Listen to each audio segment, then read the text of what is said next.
Tonight on 3 News, a second family tragedy for former All Black Graham Thorne as his son's killed in a car accident in South Africa. 4 die on New Zealand roads in 3 separate Christmas Eve crashes before the official holiday road toll even begins. A Christmas miracle. All 154 on board an American Airlines flight survive a crash landing in Jamaica. Balloon boys' parents are told they're full of hot air as they're given jail sentences. And I'm David Ferrier. Born on Christmas Day, I've come here to Bethlehem to find the business is booming.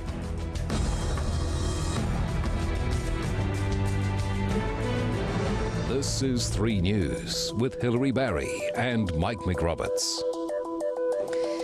Kia ora, good evening. A black Christmas Eve on the roads has been particularly cruel on a former All Black, Graham Thorne. Thorne's second son, Bruce, has been killed in a car crash in South Africa.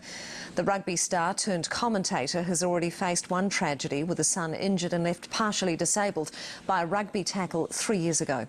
Bruce Thorne too was a rugby star in South Africa, and the crash that's killed him happened in Kroonstad.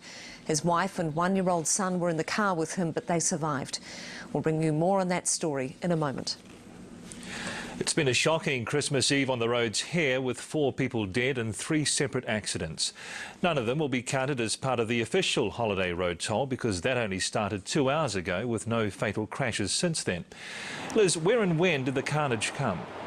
Mike, the first of the deaths involved 2 men who were driving in their 4-wheel drive when it flipped several times before hitting a power pole near Tiki Tiki on the East Cape this morning. It's a worrying start to the holiday season. Emergency services converged on the Napier-Hastings Expressway at the scene of the second fatal accident around lunchtime. 1 man died after 2 vehicles collided almost head-on. Police say one of the vehicles crossed the centre line.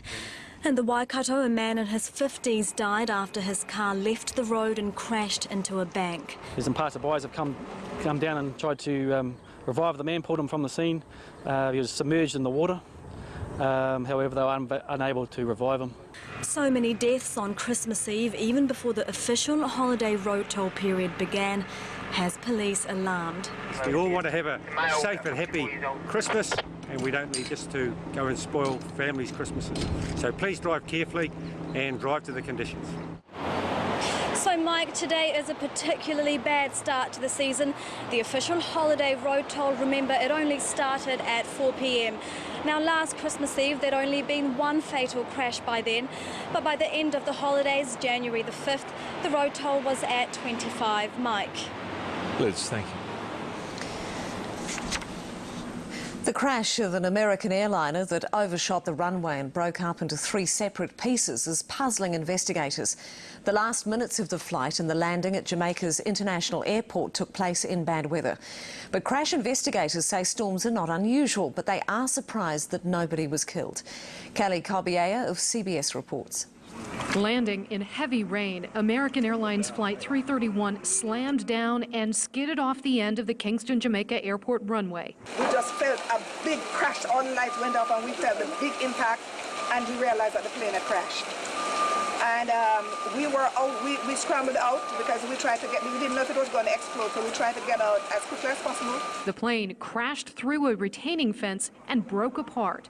I heard this humongous boom. The plane actually disintegrated to me, broke in half right in row 13. Of the 148 passengers and 6 crew members on board, 76 were U.S. citizens. Of those, at least 40 were taken to local hospitals with minor injuries.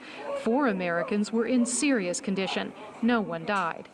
American investigators have arrived to assist the Jamaican authorities. U.S. authorities will bring the plane's flight data recorder, one of its black boxes, back to Washington to try to figure out what happened.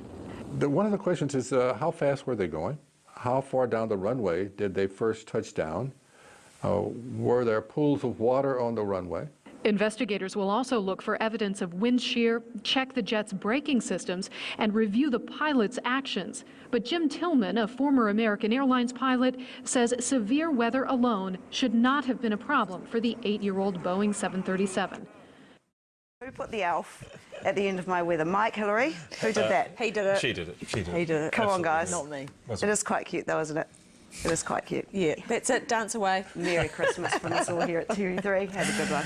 Thanks, Tony. That is today's News on 3. I'm Mike McRoberts. And I'm Hillary Barry. Have a Merry Christmas. And we'll see you again in the new year. Good evening.